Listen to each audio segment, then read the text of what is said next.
The night after Harper disappeared, the mansion feels colder than ever. The storm outside hasn't stopped. Rain beats against the old windows and thunder rolls across the dark lake. Luna lies in bed, staring at the ceiling, unable to sleep. Every time she closes her eyes, she hears Harper's voice whispering her name, soft, distant, and full of pain. Down the hall, Isaac and Thomas whisper about what happened, trying to make sense of it. But no one can explain where Harper went or how the floor swallowed her whole. Luna pulls her blanket tighter, feeling the air grow colder. Her candle flickers weakly beside her, the flame bending toward the window, as if drawn by something outside. Then she hears it tap, tap, tap. A slow, steady knocking. Luna freezes. The sound comes again, louder this time, right beside her bed. She turns her head toward the window. Through the fogged glass, she sees nothing, only her reflection and the faint shimmer of rain. But as she sits up and leans closer, her reflection moves a second too late. Her breath catches. Slowly, behind her reflection, a dark figure appears, tall, thin, and standing in the rain just beyond the glass. Its face is hidden in shadow, but its shape is clear. Luna gasps and falls backward, knocking over the candle. The room plunges into darkness. The only light now is the faint lightning flashing outside. She crawls to the corner, trembling, staring at the window. A flash of lightning reveals the figure still there, closer than before. She screams for help, but by the time Isaac and Jacob burst through the door, the window is empty. Only muddy footprints lead from the outside wall toward the lake. Isaac looks at her, confused. "There's no one out there, Luna." But Luna whispers, staring at the glass. "He was watching me, and he'll come back." The morning light brings no peace. Luna sits by her window, pale and sleepless. The brothers question her again, but none of them believe what she saw. Isaac insists it was just a shadow or a trick of the storm. "No one was there," he says, trying to sound calm. But Luna knows what she saw, that tall, dark shape staring at her through the glass. Outside, the rain has stopped, but the garden is still wet and silent. Luna stares at the old oak tree near her window. For a moment, she could swear the tree's shadow looks like a person standing there. She blinks and it's gone. As night falls, fear starts to crawl back inside her. The house creaks with the sound of wind and dripping water. Luna keeps the lantern beside her bed lit this time. She tries to read an old book to distract herself, but her eyes keep drifting to the window. Then, just past midnight, she hears it again. Tap, tap, tap. The same slow knocking. Her heart starts to pound. She stands up, clutching the lantern, and walks toward the window. The mist outside seems thicker than before, glowing faintly under the moonlight. And then she sees it. The shadow figure stands by the garden fence, still and silent. It doesn't move, doesn't breathe. Only the wind moves through its shape, like smoke. Luna leans closer, terrified yet unable to look away. Suddenly, the figure turns its head toward her. Its face is still hidden, but two pale white eyes shine through the darkness. Luna gasps, stepping back. The lantern flickers wildly, then goes out. She screams for help. When Isaac and Thomas rush into the room, the shadow is gone. But muddy footprints now lead from the fence to directly beneath her window, fresh and dripping wet. Luna whispers, "He found me again." The next morning, Luna wakes up to sunlight pouring through the cracked curtains. For a brief moment, she feels safe again until she turns toward the window. On the glass, written in the fog, are faint words. "I saw her too."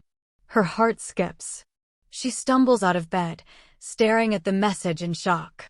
The handwriting is crooked and childlike, written by a trembling hand. "Harper," she whispers, her voice shaking. Luna runs down the hall, calling for the others. Isaac, Thomas, and Violet rush in. She points at the window, but when they look, the message is gone. The glass is clear, only reflecting their confused faces. Thomas frowns. Maybe it was condensation, he mutters. Or your imagination. Luna shakes her head, angry and terrified. No, it was real. It said she saw her too, Harper. Someone's trying to talk to us. Violet looks uneasy. If it was Harper, she says quietly, then why write it like that? Why not come inside? The room falls silent. Only the sound of dripping water echoes faintly from the garden. That night, Luna refuses to sleep. She sits by the window with the lantern burning low. The shadows outside stretch longer than they should, like something is moving behind them.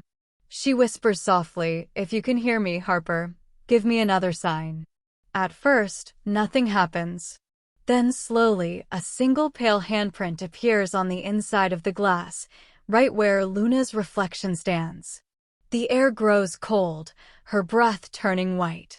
She gasps and backs away, clutching her chest. No!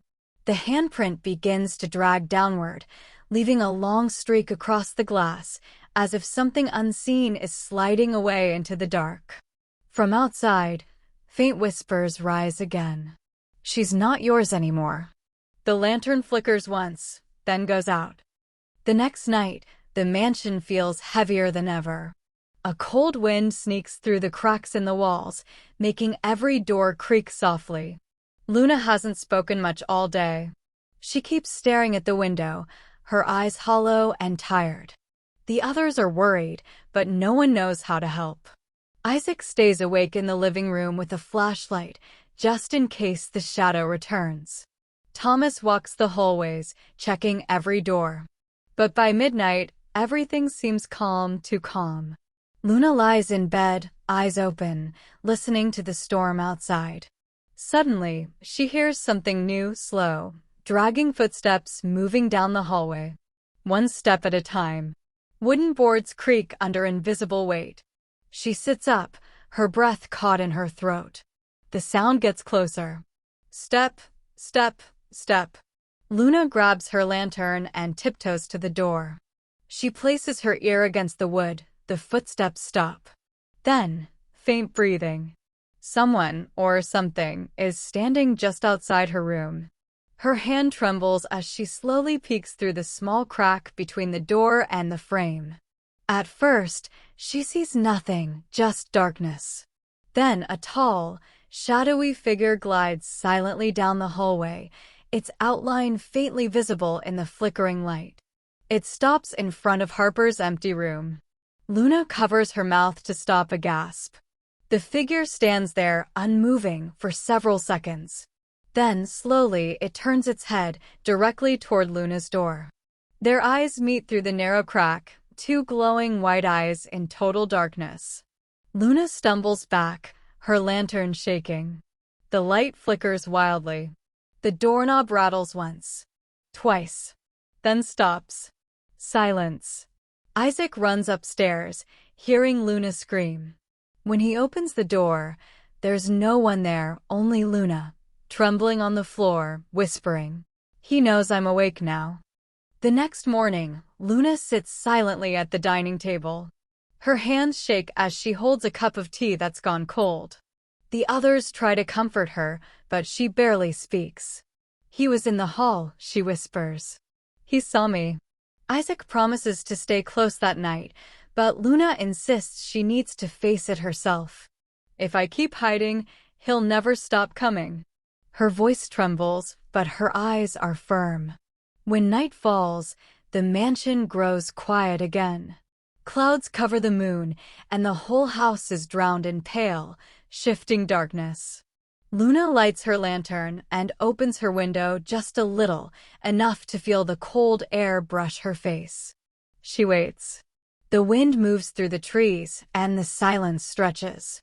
Then it comes, a soft voice whispering her name from below. Luna. She leans forward, heart racing. The shadow figure stands under the old oak tree, motionless.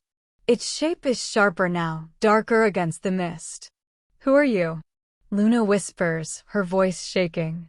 For a long moment, there's no answer. Then a voice, deep, hollow, and cold, drifts up to her. You shouldn't have looked. The lantern flickers as the air turns icy. The window glass starts to frost over, spreading in thin veins. Luna steps back, clutching her chest. What do you want from us? She cries. The shadow slowly raises its hand, pointing at her window. The whisper comes again, closer this time, as if it's speaking from inside her room. You took her place. The light bursts out, the lantern shatters, and the window slams shut with a loud crack. When Isaac rushes into the room, Luna is standing still, eyes wide, her breath fogging the air. He spoke to me, she whispers. He said, she's not gone. The next day, the house feels strange, quieter, heavier, as if the walls themselves are holding their breath. Luna avoids the window completely. She sits near the fireplace, flipping through an old family photo album their mother once kept locked away. Maybe she thinks it will help her understand who, or what, the figure really is.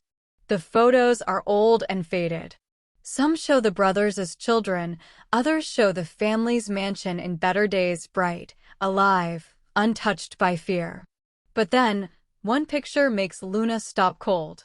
It's an old photo of their mother standing in the garden, smiling gently. Behind her, through the window of the mansion, a dark figure stands, tall, thin, and faceless. The same shape that's been haunting Luna's nights. Her hands tremble as she lifts the photo closer. He's in our past, she whispers. Violet looks over her shoulder and gasps. That's impossible. This photo is from 20 years ago. Isaac takes the album from Luna and flips through other pages. More photos show the same faint shadow, sometimes behind a curtain, sometimes at the edge of a mirror, always watching. Thomas mutters, maybe it's not following us. Maybe it's been here, waiting. As they stare, the edges of the photographs start to darken and curl, smoke rising from the paper. Luna screams and drops it, but the picture keeps burning, without fire, without heat. The shadow in the photo seems to move, twisting slightly as if coming closer. The others back away, horrified, as the image turns completely black. Luna whispers, shaking. It's not just haunting us, it's part of our family. Outside, thunder rumbles, and the window suddenly rattles on its own. A faint voice echoes through the walls. She promised me forever. Midnight arrives. The mansion is wrapped in heavy silence. Everyone is asleep except Luna, who lies awake, staring at the ceiling. Her room feels colder than before, the air heavy and still. The lantern beside her bed flickers, its flame struggling against the darkness. She glances toward the window, just for a second, and freezes. The glass is covered in frost, spreading from the corners toward the center. Then comes the sound. Knock. A pause. Knock. And one last time. Knock. 3 slow, steady knocks. Luna's breath quickens. She doesn't move. The sound isn't coming from outside, it's coming from the glass itself. She forces herself to sit up, whispering, please, not again. The brothers rush to her room after hearing the noise.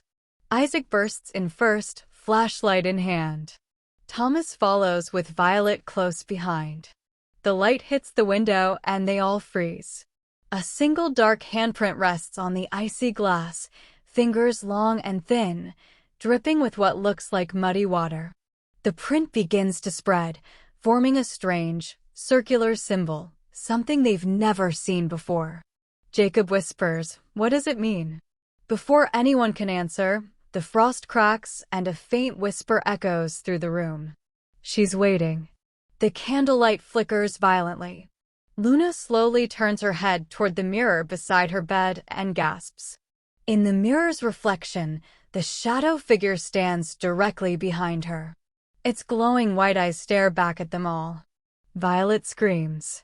Isaac runs forward, but the moment he touches Luna's shoulder, The lantern shatters, plunging the room into total darkness. The last thing they hear is Luna's trembling voice whispering, "He's not outside anymore."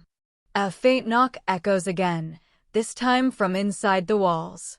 The screen fades to black. The screen stays black. A cold whisper echoes, "He's closer than you think."